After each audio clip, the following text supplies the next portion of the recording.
message. Good morning. My word today is from Luke 23, verses 34 through 35. I'm citing from the King James Version. Father, forgive them, for they know not what they do. I want to take a moment to allow you to visualize something with me.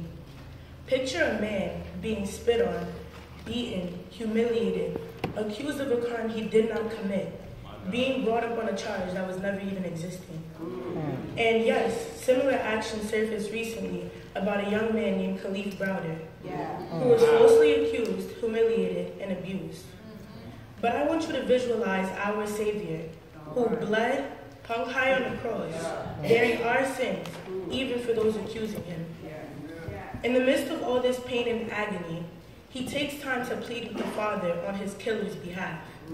Father, forgive them, for they know not what they do. Can you imagine? I know I can.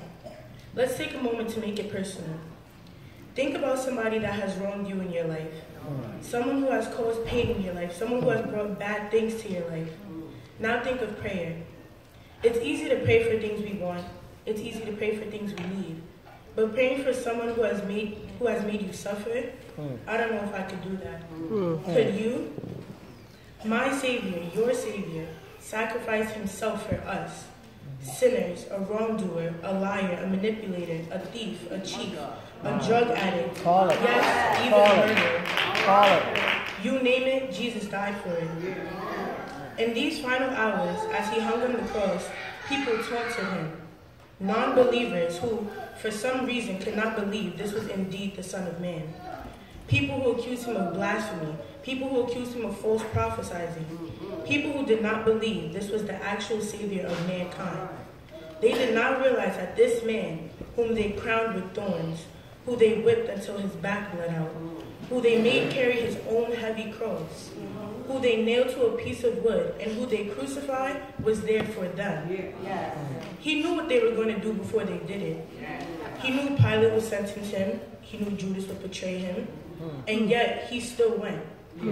Now, I know you hear people say he could have gotten down off the cross and proven them wrong.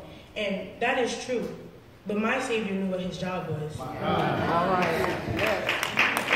He knew that in order to save our souls, he would have to hang there in agony, in humiliation, bearing the sins we were to commit before we even committed them.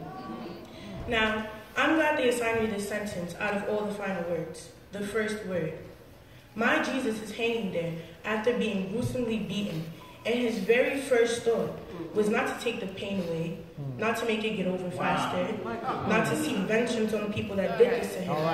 But his very first thought was to ask the Father to forgive the people that did this to him, to forgive the people that beat him, to forgive the people that spit on him, to forgive the people that killed him. Father, forgive them, for they know not what they do. The first of the final words from my Savior was forgiveness.